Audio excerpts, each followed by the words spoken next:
Here we go. Matt Plapp in the house today. Matt, how you doing? Living the dream, brother. How are you? I am doing great, man. I'm in beautiful Niagara right now. I recently moved down here, so I'm really excited. Last 3 years, I've been working really without a home office and home base, and like we've been able to do so much. I'm just excited that where productivity is gonna be me being grounded finally after 3 years. How about Where, so, you? so where are you at specifically? Niagara Falls on Oh, the that's what I thought Canadian. you said. Yeah, we were Yeah. just there like a month ago. Oh, really? No Yeah, way, we went to man. we sponsor the National Buffalo Wing Festival, and I took 32 of my team this year. We went on a Okay. the Maid of the Mist boat ride. Oh, nice. So you were on the American side, the New York Yep. side. Okay. Yeah, it's beautiful, man. I'm loving it. It's just like everything. There's so much to soak around here, and the Yep. history in this area.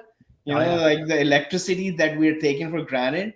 Yep. About 100 some years ago, Tesla and all of these, big inventors were roaming around in the Yep. Niagara region doing some crazy experiments, right? Like there's still remnants of those, like, old buildings and some crazy idea somebody had. Let's generate energy this way. And but it's really interesting. It's beautiful. Really blessed to be here and really blessed to be talking to you, man. Like I want to get your story out there. I know you and I, we know each other for the last 3 years. Yep. And I've been always really, really impressed. And thanks for taking out the time. And maybe just tell us a little bit about who you are and what America's Best Restaurants is. Yeah. So America's Best Restaurants is our, I guess you could call it our agency. It's evolved into much more than that. We have 5 divisions. We have an education division, which has been around for a while, but we just recently started selling it as a standalone product, teaching restaurants how to market at a high level. We have an acquisition division, which helps restaurants find consumers to eat in the restaurant, which is obviously key. We have a software division, which we have internally now, and we're actually acquiring another software company in the next couple of weeks. We'll close on it, and we'll have our own proprietary product that's got 700 restaurants on it right now, but that'll be within the fold the next couple of weeks. And then we have a media division where we drive across the country and film a show built for the phone across, we've done, I think we're at 1,200 episodes so far filmed in 2 years. And then we have what I call the help division, which is my traditional agency, the high end marketing. That's what I started at with 2008. From 2008 to 2015, it was me and one employee, and we worked as a generalist agency in the Cincinnati area, and got to a point where I realized in 2015 the repeatable tasks that I had that were more efficient with my 9 restaurants. And we had at one point 34 clients from 31 niches. And it was me and one employee. And so I Wow. would leave I'd have a 10 every day. I had 3 meetings, typically a 10 a.m., a 1 p.m., and like a 4 p.m. I did that 5 days a week. In the morning, I would work with Ashley on my team with what she needed to do when I was gone. And in the night, I would build new stuff. And so 2015 came along, and I was having a lot of success. We had 3 different clients that were all connected financially, that each had 3 restaurants. So we had 9 restaurants. And using, might sound stupid, but it was the first time I could leave a client, and what I did at client A worked at client B. Because if I left the car dealership and went to a chiropractor, yeah, I mean, there's some ideas, the automation aspect, but nothing was really the same. And the restaurants, it just worked seamlessly. I keep this growler on my desk. Hoffer House Pittsburgh was one of our clients back then. And I keep this on my desk as a Nice. reminder of where we came from. And in 2015, I kind of had that idea, but I didn't know how to get to scale. And Hmm. 2016, I saw a Facebook ad for a flash drive from a guy named Billie Jean Shaw. Billie Jean is marketing out of San Diego. Yeah. I Yeah. replied to the flash drive on a Friday. I signed up for the webinar on Sunday morning. I missed the webinar. I went to the webinar Sunday night, and then ended up booking a call with his team on Wednesday, and the rest is history. And from that point, flew out to San Diego about 5 times over 2 years for his mastermind, and learned of how to take my team from me and Ashley to, 5 or 6 people. That's where I learned about what VAs were. I didn't know what a virtual assistant was. And Hmm. now we've got what we call our international team. We have, I guess, 15 people probably.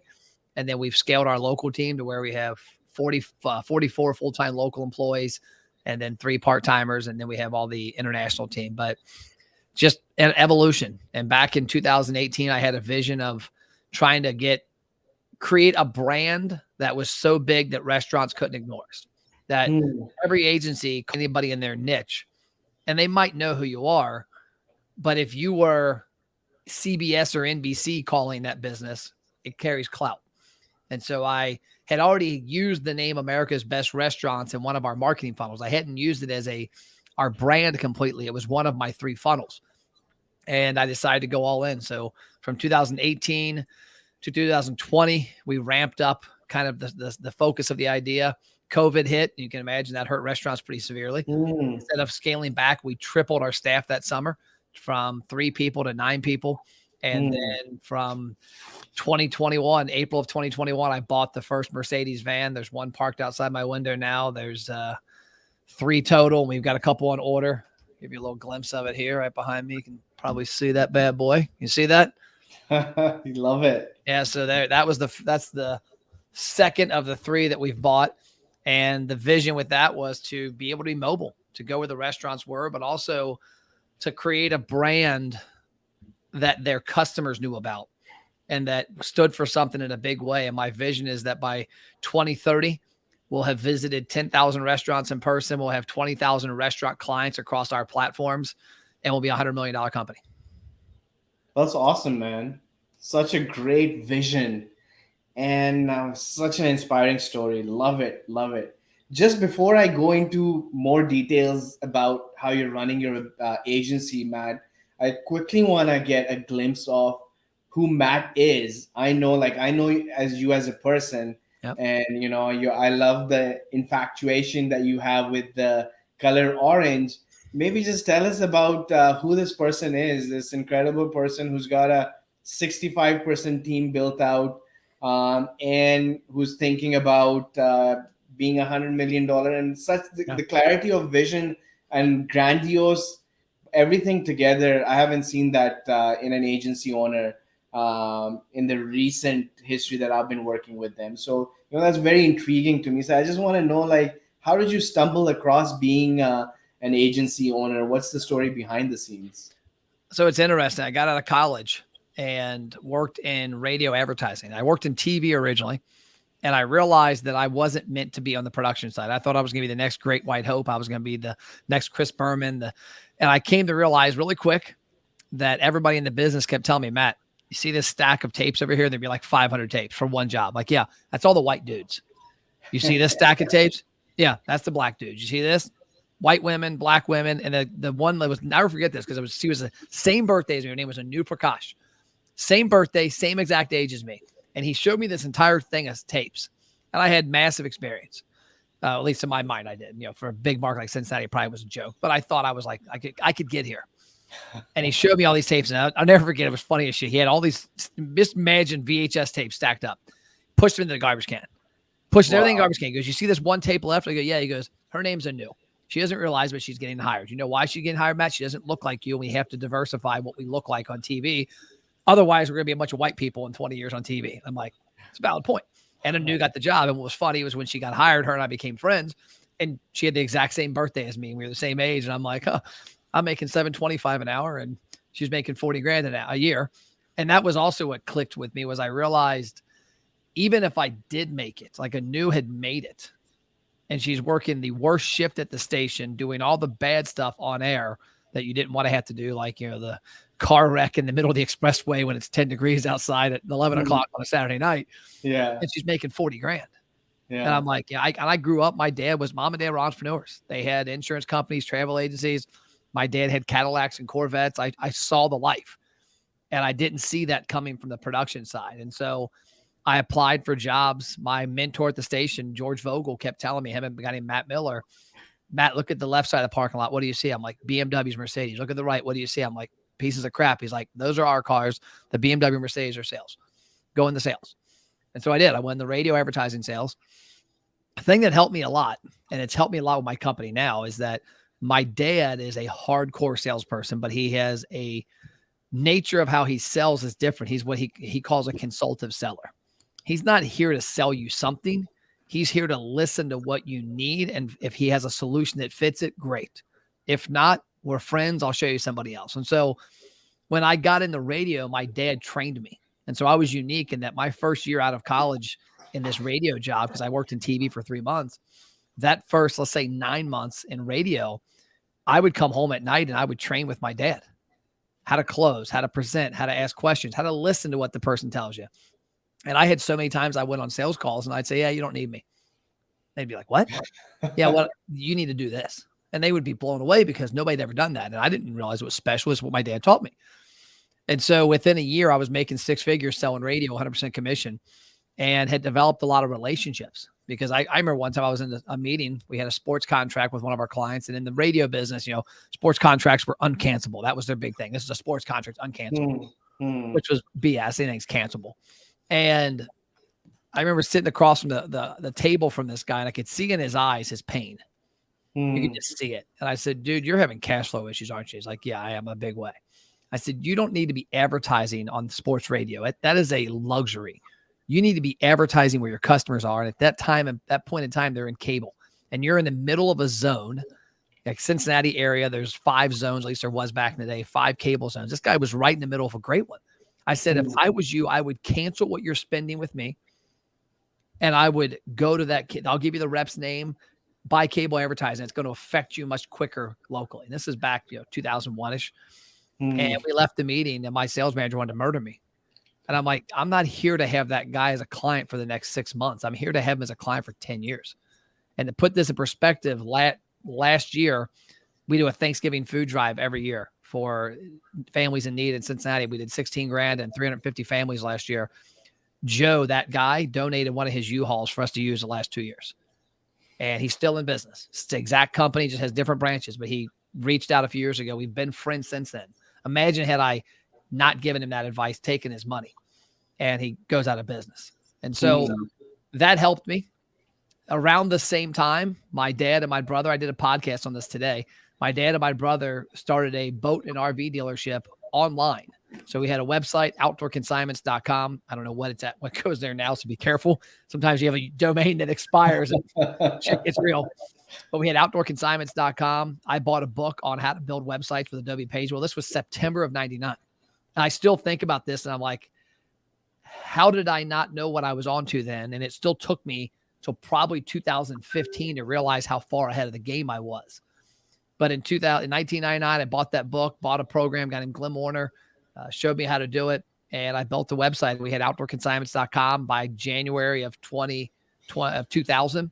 We had about 100 units that people had paid us to list on there because we saw a niche. My dad did more, saw the niche of people wanting to, instead of having to trade a boat or camper into a dealership, sell it on consignment and save money. And then consumers being able to buy it from a dealer and get financing and warranties. Well, that website parlayed into a 3-location boat dealership doing 15 million a year in sales by 2006. During that time, I figured out the internet. And a lot of it was complete blind luck and accident. Well, also at that time, I stayed in touch with all my radio clients because I left radio in 2003. I did both businesses from 99 to 03. And then from 03 until 08 is what I focused on, the boat dealership. But I stayed in contact with all my clients. And they would call me up. I remember one guy gave me a car. One guy came and landscaped my house. Like, dude, show me what this internet thing, what is Google? And I'm like, I don't really know what it is, but here's what I've learned about how we learned it. Yeah. And so when 2007 came along, I had started getting consulting contracts. I was making $500,000 at the boat dealership. I'm nice. 30 years old, making plenty of money, had no needs. And so I would just trade crap. I had everything you could imagine traded. And it got to a point where I wasn't going to the dealership until I was there Monday through Sunday, 9 to 9. Well, next thing you know, it's noon to 7, 5 days a week. And my wife's like, what are you doing home? Like, I'm working on so-and-so's website. I'm working on their Google. So, I was working on stuff. I was an agency on accident. And at the same time, we had an agency for our boat dealership. And I came to the realization, me, my dad, and brother, we didn't want to be in the business anymore. So we put a plan together December of 2017 to exit it by October of 2018 because we already had inventory ordered. It was a big task. We were doing 700 units a year. So we had a wind down process. Well, we had an agency at the same time at our boat dealership who helped me do a lot of stuff. And one thing that stuck with me that I really didn't like, but I understood. I said, Steve, every time he'd come to my office, I said, Steve, you've never brought me an a proposal without a dollar sign. He's like, Matt, I only make money when you spend money. And that stuck with me because to me, there's a lot more than buying media that doesn't deserve a dollar sign. And so when I started looking at leaving the boat dealership, and we had it all planned. We thought we had a great deal. We had a 7-figure exit that summer. And then, as you know, July, August of 2008, the financial collapse, and we all lost $1 million plus. I lost $500,000 in 1 month because I didn't see it coming. We had to keep pumping money in for payroll. And so we had to, going out of business and in an ugly way. But at the same time, I had started my agency. And that was one thing I saw was that I had so many people I knew from the media days that, number one, weren't relevant online yet. They had no clue what Facebook was. They had no clue what, LinkedIn was going to be, YouTube, Google. They didn't understand any of this crap. And their websites were terrible. And then at the same time, their radio commercial they were spending all this money on had been the same for 2 years. And so I came up with a plan. I called it the mobile marketing director. I reached out to about 10 friends and said, hey, I want to bounce an idea off you. I don't want you to sign up for this. I want you to give me your feedback, how I should price it. And these are other dealership owners that you're talking about. Just businesses, boat dealer, RV dealer, car dealerships. I knew a lot of people and even my former radio clients. And so I sat down with the first 4 people I sat down with. I said, here's my vision. I want to create a consulting firm. I don't want any employees. I want to be Matt Plapp only. And I want to be a mobile marketing director where I help direct the funds that businesses are already spending on media, but also help you attack the digital age. And I'm not going to be doing a lot of the work. I'll be hiring people to do it and I'll be outsourcing, but you can't afford a marketing director. You're a 1 location restaurant doing $1 million. You couldn't pay me $250,000. And the first 4 people I met with all said, dude, I love this idea. When you get your pricing done, you're hired. I'm like, no, that's not why I'm here. You're supposed to give me the pricing. You're the smart business person. I'm the dumbass. And every one of them was like, I don't know, figure it out. And so they were literally those first 4 people were my first 4 clients. Nice. And it just rocketed from there. So from 2008 to 2011, it was just me. And I got up to where I had 20 clients, about $25K a month in billing typically. And I was doing a lot, bro. I was managing 20 Facebook pages, 20 Twitter accounts, 20 LinkedIn, 20 YouTubes, their Google pages. Google at that time seemed like they would launch some new initiative every couple months, Google Wave, Google Buzz, Google Plus. And then I was also buying their radio because all of these people were doing mass media. That's how I knew them. And so I was buying their radio, doing their creative, negotiating their outdoor, their Reds contracts, their Bengals, you name it. And then I hired Ashley. I stood up at a BNI meeting in April of 2011. I said, hey, I'm looking for somebody to work 5 to 10 hours a week to basically be my assistant, but also needs to be digital savvy because I'm going to have them learn how to build email marketing campaigns. We use Constant Contact. And we also do Facebook and Twitter marketing for businesses because we were doing Facebook, Twitter, and LinkedIn, and then YouTube. And I would shoot the videos on an iPad myself. I think it was an iPad back then. I even made a little different camera if the iPad was out back then. But Ashley applied. Her mom was in my BNI chapter. She just lost her job at a law firm. And she came and applied. She worked 5-10 hours a week. And then within a year, she was full-time. And her and I grew the company from that point at 11 to 15 to about 30 to 35 clients pretty consistently. And then that's when I realized I had a job. Like I was everything. And I joke about it. One of our international team, Hawk, who was in Bangladesh, now he's in Australia, I believe, I think he just recently moved there. I hired him in December of 2018. So he's coming up on 5 years with us. And the way I knew how to hire him was the prior 12 months, I was the VA. I didn't know what that was, but every night at 11 o'clock at night, I would go and do the tasks that had to be done that I didn't have anybody in house to do. And we did a lot of messenger stuff. So I would go in the messenger on my phone. I'd lay in bed for 3 hours and just archive, fixed, add a tag. I had all these tags, fix error, retag, relaunch. And I would just do it for hours, 7 days a week. And then when I finally realized I could hire somebody virtually, because that was foreign to me. I could hire somebody virtually. And then I realized that, man, there's smart people all over this damn world. I did not know that, but I didn't know how to connect with them. And so I found Hawk on Upwork, and he became one of our first international. He's still with us 5 years later and does great work for us. Works like 60 hours a week, I think. And is that first employee you hired, she still with you as well? Mhm. Sitting right out there. I just was giving her crap because a bunch of them went and got Love Lee's it, chicken. They man. didn't give me lunch. I Yeah, think I Ashley's still think here. this is such an incredible story, man. I was, starting out. I think a 20-year really hustle here that I'm seeing starting out right after college, getting that essential sales experience, working in the field that you loved still, but making a lot more than everybody else around you, and then going in and working with your family. How is working with your family? Like, do you still work with your family? Do you have people Yeah. who are like really really close inside this business as well? Yeah, my dad just showed up today. We have a 9,000 square foot office here, and my dad has an office in the lower level. He coaches my sales team, so he's here every Tuesday, Wednesday, and Thursday. Nice. He's 76 years old. He's written 3 books. He's a rock star sales coach, so he coaches them. My wife and my kids do a little. They're in college. They do some minor things in the business, but they're not involved in a big way. And then, Hmm. my brother worked part time for me for about 4 years, and then he moved to Florida and got a government job. But no, it's just me, and we've had, like you mentioned, is Ashley still here? Yes, she's still here, and I think we're like, I do the math. We've only had 3 people quit since. So Ashley was my first hire in 2011, so 12 years ago. We've only had 3 people quit since then, and I have fired 4 people. So we've had 7 people come and go in that time. Incredible. Like I said, we're currently sitting at 40, 44 full-time and then 3 part-time locally. And then we have our overseas. That's amazing, man. That's like, building out an incredible culture, right? And that happens. And I think there's ways of looking at it. And the way I look at it, for obvious reasons, is I look at the sizes of the team and how that has scaled, and how, like, and what kind of retention have you had on your employee side, which really translates into the business and how the business is going to retain and how it's going to grow and all of that stuff. So I think there's different ways of looking at things, but this is the most interesting part to me, where you've grown your team for one person who's still with you, and being there with the family, and having that fulfillment part of that as well, because we are also on the same track. Like, my brothers work with me.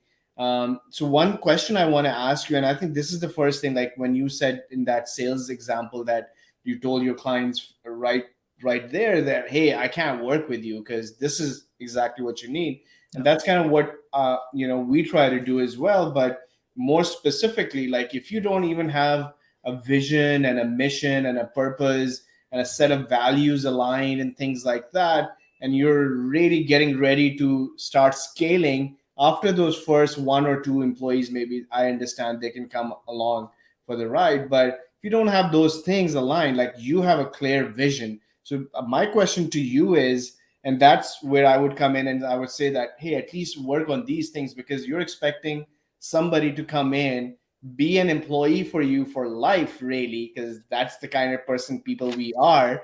You have that 10-year vision of $100 million business, and we don't even have our thoughts laid out on paper. Yeah, we're great visionaries, but like, can you make somebody else understand so that they can give maybe a high paying job working for a tech company in Silicon Valley, and but instead they bet on you and come over to you because they follow your vision. What is that vision, right? So that's the first step for us. Was where How clear are you on that vision? I know you are now, but were you early on as well?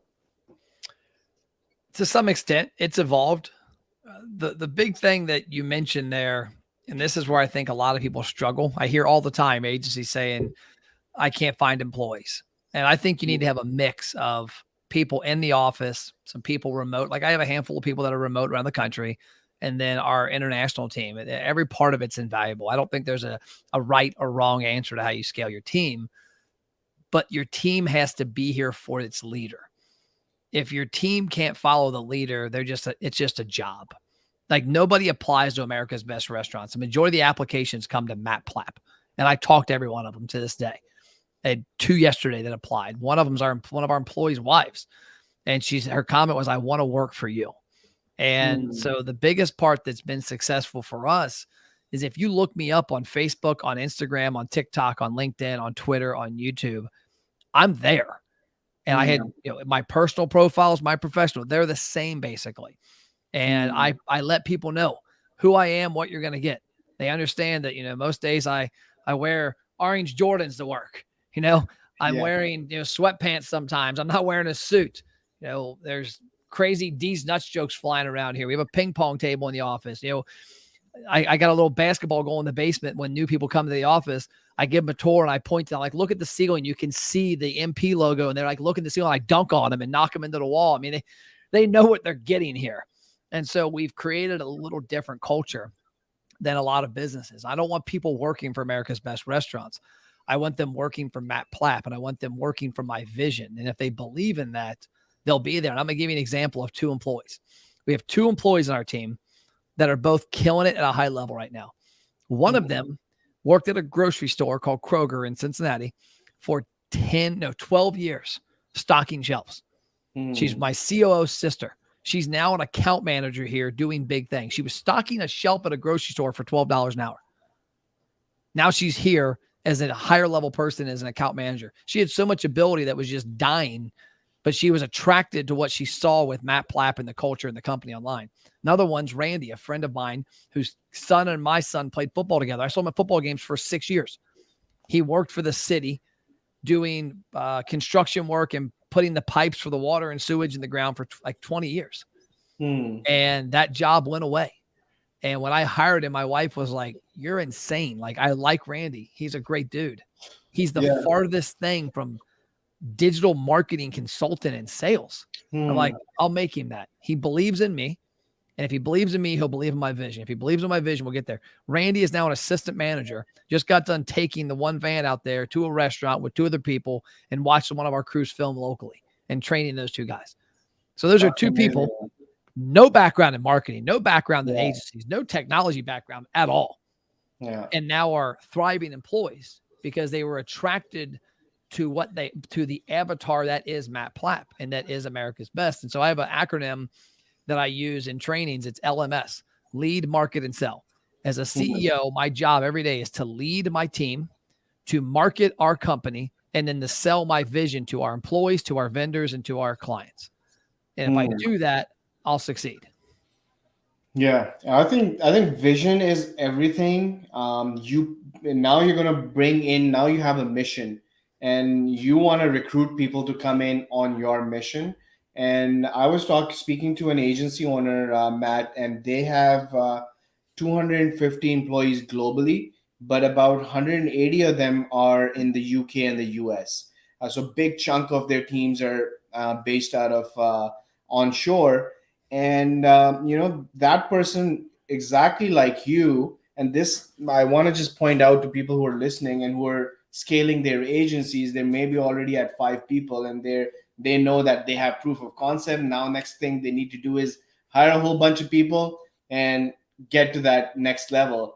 But it's easier said than done. This is the most important point, where you want to bring in people who are bought into the mission. They're not just there for the paycheck, like Matt's explaining. And this CEO of 250 people agency I was talking to, Matt, he did not say to me once that, hey, I want this guy with this type of abilities, and they want to build out marketing team pods. And the only thing he kept saying in that hour-long call was, I want mission-driven people. Mission driven, mission driven, mission driven. That's all he said. He said, I don't want people, even though they pay great salaries, I don't want people coming in here for the paycheck.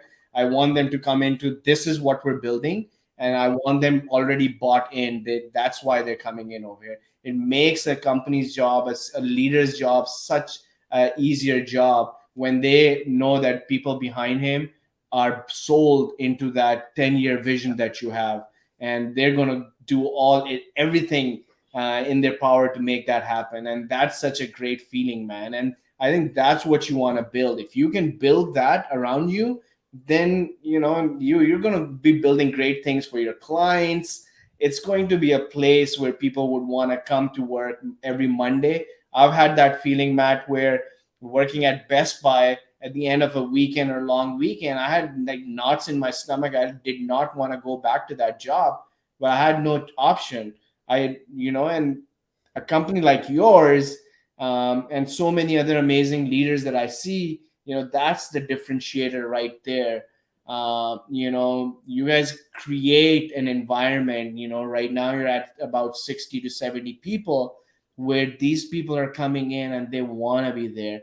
They want to be bought into that mission, right? And that's the differentiator between an ordinary performing agency and an agency who's really crushing it, in my Yeah. opinion, man. It's that simple. When you gotta set the tone. I grabbed this. This sits on my desk. I have a stack of them, and I call it the blueprint. Like I have a sales guy coming in here in 5 minutes to interview, and we're not even hiring salespeople right now, but I'm always interviewing people because you never know. But I have the blueprint. It says, you must have a positive mindset, be growth oriented, and ready to take on whatever action is necessary to reach your goals. And then the back of it, I have this written out to scare the shit out of them. Here's what's non-negotiable. That if you're going to sit here and you're going to want to be like MP, a lot of people see my logo. That's one of my logos is a fist bump, but it's also my initials, and it's everywhere. It's on the wall. Nice. It's on the cars, my license plate. But I tell them my non-negotiables. I work out 5 days a week. I read and study every day. I do online trainings every day. I work 65 hours plus a week. I have no outside distractions. My head's always on a swivel, and I think about goals daily. And then there's 4 QR codes to songs that resonate with me. Nice. And I do that to say, I'm not saying you have to do that. I'm saying that's what you're going to, if you want to survive here and you don't want to have me run circles around you and you want to be like me and you want to get to a point where I'm at, and that's what has to happen. Now, my operations people aren't held to the same standard because I don't expect them. If you're a salaried employee, I don't expect you to work 65 hours a week. I don't expect you to put your blood on the ground every day. If you're in sales and you can make $250,000, $300,000, yeah, damn right. If I'm gonna pay the people that perform at a very high level and can have my foot on their throat every day of the week, we're gonna have some fun. But I'm clear with it. I'm very clear with like that exact conversation. I had an employee. She's been here. She started last August, I think. And Becky's son is my marketing director. So her son, who's 30 years younger than her, is my marketing director. He's been with me for 3 or 4 years now, and he came with me right out of high school. So he's actually been here 4 years. And she applied for a job we had open. I had 2 jobs simultaneously, account manager for our ABR Roadshow and sales. And she said, I think I fit the description of both. What do you think? I said, I could see you being both. She said, what's the difference? I said, the difference is the account management position is a little more structured and laid back and task oriented. The sales position, my foot is on your throat every day. And she looked at me and she goes, yeah, I'm going to take the account manager position. And I said, good. I've had other people go step harder because that's who I want here. Like 2 of my best sales guys. One of the guys is the college I played football at. He played there also. He's got the record for the single most yards rushed in a game. That's somebody I can step on their throat.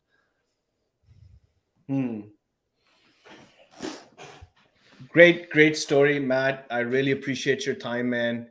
And so if somebody wanted to like just figure out what you do and where you hang out, where should they go? Is there a website, or should they just research the business and go from there? Yeah, Matt, you can go to mattplapp.com, mattplapp.com. That's my personal website. It's got links to our different brands, my podcast. If you want to understand what I stand for, my podcast, I do a podcast every day, Restaurant Marketing Secrets. It's on Spotify and iTunes and all that crap, but it does really well. It's something I'm passionate about. I record it personally. I edit it personally, and I upload it. It's the only thing I do in the company every day besides manage, money and vision. But yeah, that tells a lot about how I feel. I'm passionate in that podcast about tactical marketing, but also about mindset and about things that you as a leader have to have in place. And then also where I hang out the most is 7-Figure Agency, Josh Nelson's group. I mean, I'm in the Facebook group. It's the only Facebook group I'm in. Yeah, there you go. I'm in consistently. I go to the events every 4 months in Florida, and I'm actually hosting the event here next week for the Titans. So I'm active in that group. But if you want to hang out with me, I'm always at that event and always down to have a Red Bull in the lobby. That's awesome, man. Thanks a lot, Matt. I really appreciate your time, my friend. This was great. And I think the biggest thing that stands out to me from Matt's story is, the clarity of the mission. Like I'm just popped about, people who are mission driven. I think you are really, really all 100% there, setting up clear expectations, understanding that you cannot grow without a great team around you, and you have control over that team. You just have to be able to explain that and bring people around you to that mission by leading by example. And Matt does that beautifully every single day. Every interaction I've had over the last 3 years with Matt has been incredible and phenomenal. I really appreciate your time, Matt. Thanks for doing this. We'll see you next month in November. Yeah, it's going to be next month. So I'll see Yeah, you there next month. in Miami. I'll see you then. All right.